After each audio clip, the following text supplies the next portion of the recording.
Indonesia merupakan negara yang kaya akan hutan beserta kekayaan hayati yang ada di dalamnya. Luas hutan tropis Indonesia merupakan yang terbesar kedua setelah Brazil dan yang terluas di dunia untuk hutan bakau. Namun, kini ancaman deforestasi, degradasi, dan perburuan satwa karena peningkatan kebutuhan lahan dan pangan, perkembangan penduduk, serta perilaku manusia semakin mengancam keberadaan hutan. Padahal, hutan berfungsi sebagai paru-paru dunia, sumber ekonomi, habitat flora dan fauna, tempat penyediaan air, serta mengurangi polusi dari pencemaran udara. Dikutip dari National Acad Sciences, hutan juga berfungsi sebagai containment untuk berbagai mikroba yang secara alami berada di tiap-tiap spesies satwa, termasuk di dalamnya adalah virus. Ketika hutan tidak lagi sehat atau rusak, maka interaksi antara manusia dan satwa liar menjadi semakin dekat, sehingga menyebabkan peningkatan risiko terjadinya spillover agen penyakit. Pergerakan dan ancaman pandemik penyakit dimungkinkan terjadi melalui interaksi antara satwa liar dengan manusia dan pada satwa liar dengan hewan ternak. Deforestasi yang tidak terkendali memiliki pengaruh yang signifikan pada kesehatan manusia, yang berkaitan dengan penyakit yang dapat ditularkan melalui vektor nyamuk seperti malaria dan dengue. Perubahan tata guna lahan dapat mempengaruhi habitat persebaran dan populasi nyamuk, yang kemudian meningkatkan potensi interaksinya dengan manusia.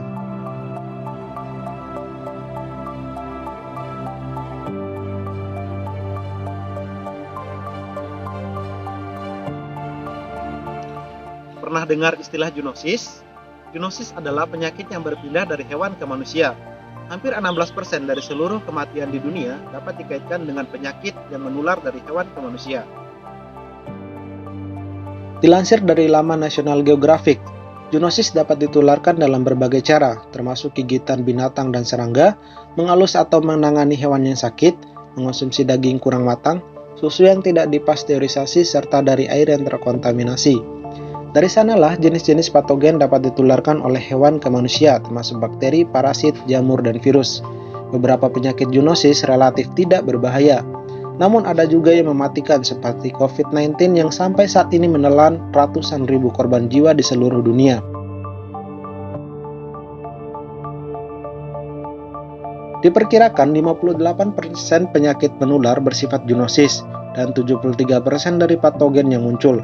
Artinya, lebih dari 2/3 penyakit zoonosis berasal dari satwa liar.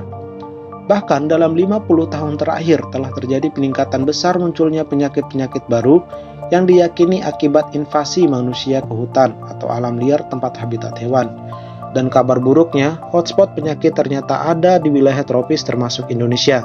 Satu studi memperkirakan sekitar 30% wabah penyakit baru seperti virus Nipah, Zika, dan Ebola di Afrika berkaitan erat dengan perubahan dan penggunaan lahan.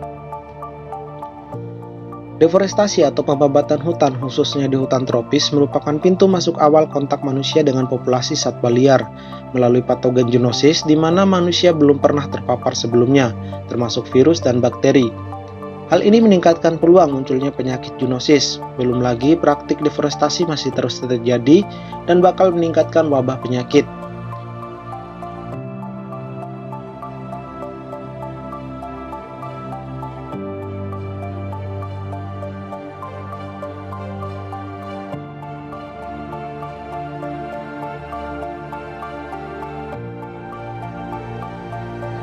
Munculnya COVID-19 menyoroti pentingnya kelelawar sebagai reservoir bagi virus baru yang menginfeksi manusia.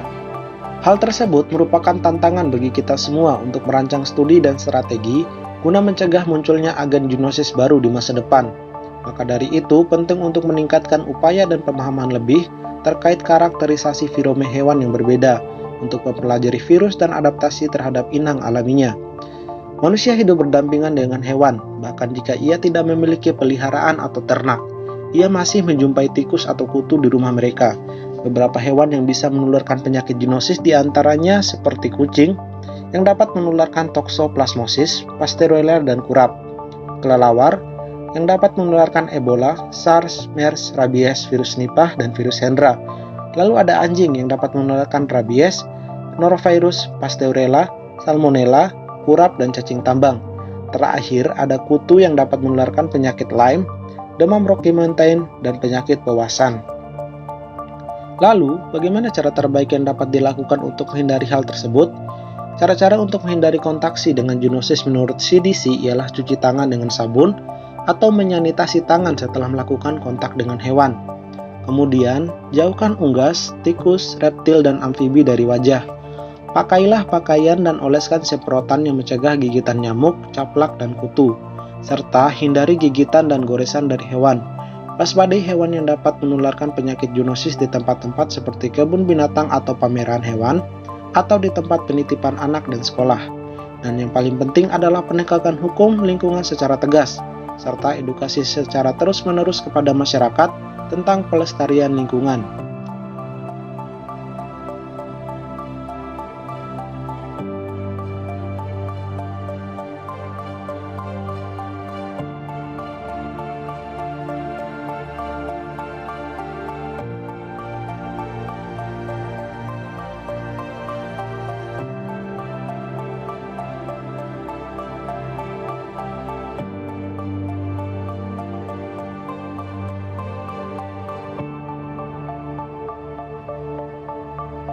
Jadi, ketika ada wacana untuk memusnahkan kelelawar dan satwa liar lain karena ketakutan manusia akan zoonosis, semestinya bukan satwa liarnya yang dimusnahkan, melainkan manusianya lah yang harus membatasi perambahan hutan dan interaksi dengan satwa liar. Sebab, zoonosis bukan hanya diantisipasi, namun juga harus diwaspadai. Saya Muslimin, kelompok KKN KLB 46, Kelurahan Mugerejo.